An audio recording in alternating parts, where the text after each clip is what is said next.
Hello बच्चों, कैसे हैं आप लोग। तो एक बार मैं फिर हाजिर हूं देहरादून से हमारी रिवीजन सीरीज लेकर। तो बच्चों, हम principle of inheritance and variation chapter का रिवीजन स्टार्ट कर रहे हैं, जिसमें आपको जो फर्स्ट लेक्चर दिया गया था जिसका ड्यूरेशन करीब 1.5 घंटा था, मैं उस 1.5 घंटे का पूरा कॉन्सेप्ट आपको 15 मिनट के अंदर क्वालिटी के साथ एक्सप्लेन करने वाला हूं। तो बच्चों, सबसे पहले जो हमने इसके अंदर टॉपिक पढ़ा था वो आपका था डीएनए, क्रोमोसोम एंड क्रोमैटिन, इनके बीच में क्या डिफरेंस होता है। तो एक छोटी सी एग्जांपल से मैं आपकी इस कॉन्सेप्ट को स्टार्ट करूंगा। बच्चों, मान लीजिए आप किसी शहर में घूमने के लिए जा रहे हैं और आपको अपनी जो जीन्स है उसको बैग के अंदर रखना है। तो अगर आप जीन्स को फोल्ड करके रखते हैं तो वो आपके बैग में स्पेस थोड़ा कम लेती है, बट जीन्स को फोल्ड करने की वजह से आपकी जीन्स छोटी नहीं होती, वो कैपरी नहीं बनती। लेकिन अगर आप जीन्स को फोल्ड नहीं करते हैं, उसकी प्रॉपर तय नहीं करते हैं, तो वो बैग में स्पेस ज्यादा घेरती है।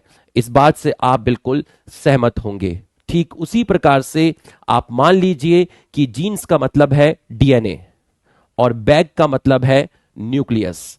तो जो न्यूक्लियस होता है उसका साइज काफी छोटा होता है। आपको उसके अंदर एक लंबे डीएनए को पैक करना है।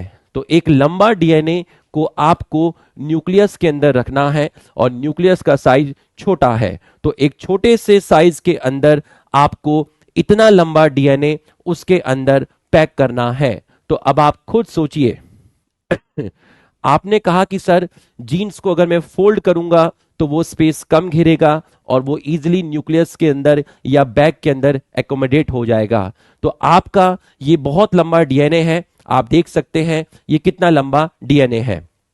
तो होता क्या है, इस डीएनए के साथ हिस्टोन प्रोटीन आकर बैठ जाते हैं और डीएनए के साथ जब हिस्टोन प्रोटीन बाइंड करते हैं तो ये डीएनए की पैकेजिंग कर देते हैं। ये डीएनए के अंदर कॉइल्स को बढ़ा देते हैं। अब आप देखिए आपका डीएनए कितना लंबा है, तो जब हिस्टोन प्रोटीन इनके साथ जुड़ेंगे तो वो इसके अंदर कॉइल्स को बढ़ा देंगे। तो अब आप देखिए इसके अंदर टोटल 3 कॉइल्स हो गए हैं।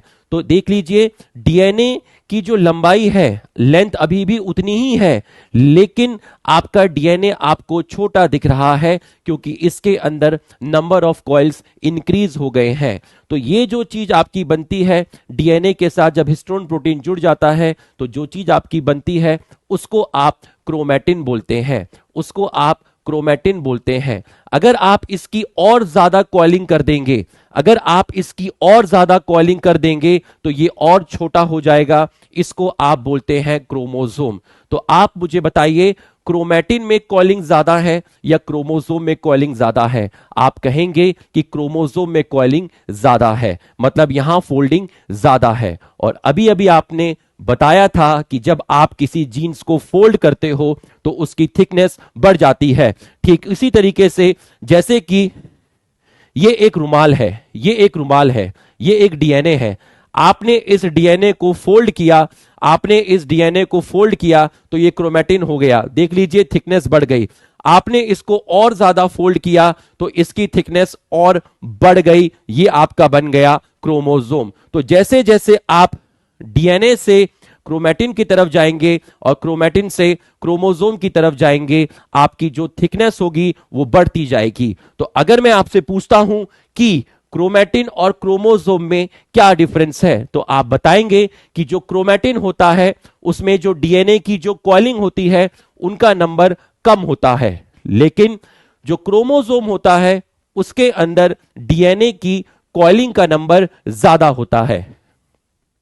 दूसरी चीज, जितनी कॉइलिंग कम होगी उतना पैटर्न हमें थिकनेस उसकी कम दिखेगी, इसलिए क्रोमैटिन हमें थिन दिखता है और क्रोमोसोम हमें थिक दिखता है। बिल्कुल सही है।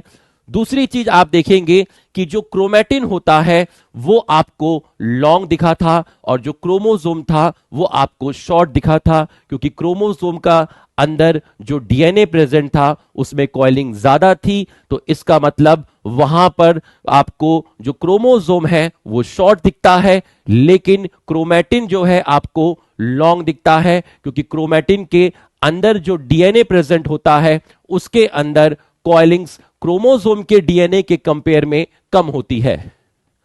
लेंथ ऑफ डीएनए यहां आपको ज्यादा दिखेगी, यहां लेंथ ऑफ डीएनए कम दिखेगी। देखिए लेंथ में चेंज नहीं आता है, बट मैं किस रेस्पेक्ट में आपको बता रहा हूं। यहां जो स्ट्रक्चर मुझे दिखेगा वो मुझे ज्यादा लंबा दिखेगा, यहां जो स्ट्रक्चर मुझे दिखेगा वो स्ट्रक्चर मुझे थोड़ा छोटा दिखेगा, क्योंकि वहां फोल्डिंग और कॉइलिंग का नंबर ज्यादा होगा। तो मैं कह सकता हूं कि क्रोमैटिन जो है वो बहुत ज्यादा कंडेंस नहीं है। कंडेंस कौन है? क्रोमोसोम। तो क्रोमोसोम की डीकंडेंस फॉर्म को आप बोलते हैं क्रोमैटिन।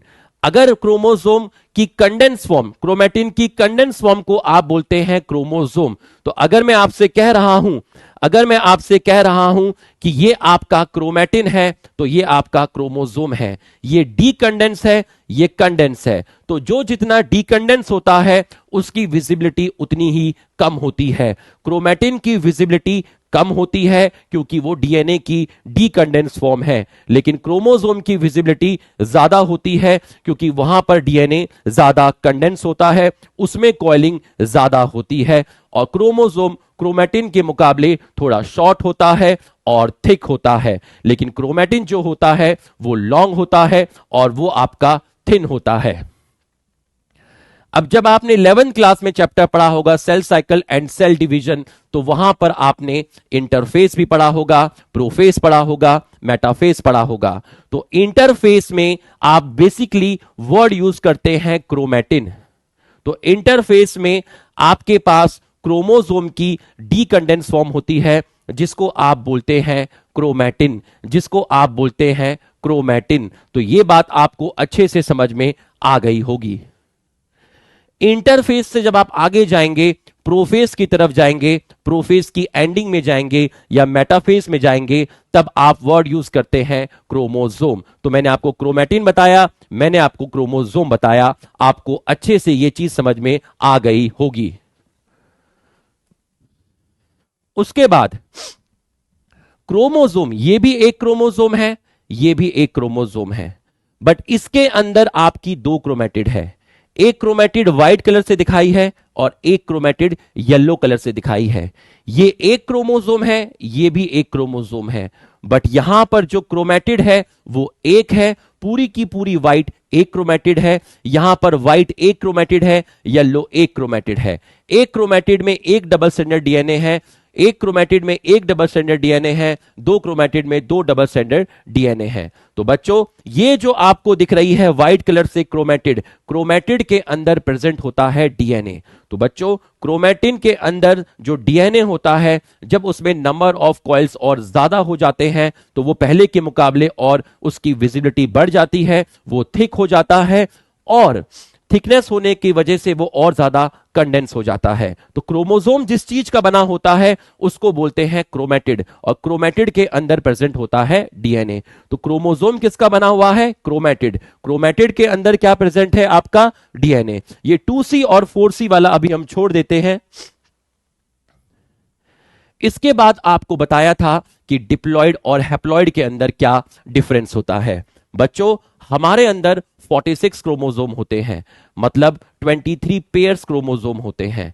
तो अगर मैं कहूं एक पेयर में कितने क्रोमोसोम हैं, तो आप कहेंगे 2 क्रोमोसोम हैं। जैसे मैं कहूं कि मेरे बच्चे के अंदर 46 क्रोमोसोम है, उस 46 क्रोमोसोम में 23 क्रोमोसोम मेरे स्पर्म के थ्रू गए होंगे और 23 क्रोमोसोम मेरी वाइफ के एग के थ्रू गए होंगे। तो ये 23 और 23 मिले होंगे, जिसकी वजह से मेरे बच्चे में 46 क्रोमोसोम है। तो एक पेयर में कितने क्रोमोसोम है? 2 क्रोमोसोम है। एक क्रोमोसोम मम्मी का है और एक क्रोमोसोम पापा का है। तो एक पेयर में 2 क्रोमोसोम है, इसको आप बोलते हैं डिप्लॉयड। लेकिन जब मेरा स्पर्म बना होगा, स्पर्म मतलब गैमेट बना होगा, तो गैमेट जो होता है वो मियोसिस से बनता है। तो मेरे स्पर्म में 46 के आधे क्रोमोसोम गए होंगे। तो कहने का मतलब यह हुआ कि 46 से स्पर्म में 23 गए, ऐसे ही मेरी वाइफ के एग से 46 से 23 गए होंगे। तो 23 मतलब हैप्लॉइड, 23 मतलब हैप्लॉइड। यहां अब पेयर नहीं है, यहां सिंगल सिंगल क्रोमोसोम है। तो जब सिंगल सिंगल क्रोमोसोम होते हैं, जब सेल में सिंगल सिंगल क्रोमोसोम होते हैं, उसको आप बोलते हैं हैप्लॉइड। गैमेट अपने आप में क्या है? सेल। तो इस सेल में कितने क्रोमोसोम हैं? 23। तो यहां एक एक क्रोमोसोम है, लेकिन मेरी नाक की सेल, कान की सेल, हाथ की सेल्स, इन सेल्स में एक पेयर में 2 क्रोमोसोम है, एक पेयर में 2 क्रोमोसोम डिप्लॉयड। अगर एक ही क्रोमोसोम है सिंगल, तो आप उसको बोलेंगे हैप्लॉइड। नेक्स्ट है कि होमोलोगस क्रोमोसोम क्या होते हैं। बेटा, मेरे बच्चे के अंदर 46 क्रोमोसोम है और 23 पेयर हैं। हर पेयर में एक क्रोमोसोम मेरा है और मेरी वाइफ का है, तो हर पेयर को बोलते हैं होमोलोगस क्रोमोसोम। तो एक पेयर में आपके कितने क्रोमोसोम हैं? 2 क्रोमोसोम हैं, जिनका शेप, जिनका साइज सेम रहता है। ऐसे क्रोमोसोम को आप कहते हैं होमोलोगस क्रोमोसोम। बट इसी को एक्सप्लेन किया जाता है जीन के लोकस के टर्म्स में, जो मैं आपको लेक्चर 2 के रिवीजन में एक्सप्लेन करूंगा। तो हर पेयर में जो 2 क्रोमोसोम होते हैं, उनका शेप और साइज सेम होता है, ऐसे को आप बोलते हैं होमोलोगस क्रोमोसोम। मान लीजिए ये मेरे बच्चे का पहला क्रोमोसोम है, पहला पेयर है, इसमें 2 क्रोमोसोम जो हैं ये होमोलोगस है, ऐसे ही ये होमोलोगस है। अब नॉन होमोलोगस क्या होता है? आप मेरे बच्चे का जो एक पेयर है उसका एक क्रोमोसोम उठा लीजिए और किसी दूसरे पेयर का रैंडमली एक क्रोमोसोम उठा लीजिए, तो अलग अलग पेयर के जो 2 क्रोमोसोम होते हैं उनको आप नॉन होमोलोगस क्रोमोसोम बोलते हैं। तो इसमें एक क्रोमोसोम मम्मी का होता है जिसको आप मैटरनल बोलते हैं, एक क्रोमोसोम पापा का होता है जिसको आप पैटर्नल बोलते हैं। तो होमोलोगस और नॉन होमोलोगस आपको क्लियर है। एक ही क्रोमोसोम की जो 2 क्रोमेटिड होती हैं उनको सिस्टर क्रोमेटिड बोलते हैं, और इन सिस्टर क्रोमेटिड के अंदर प्रेजेंट होता है डीएनए।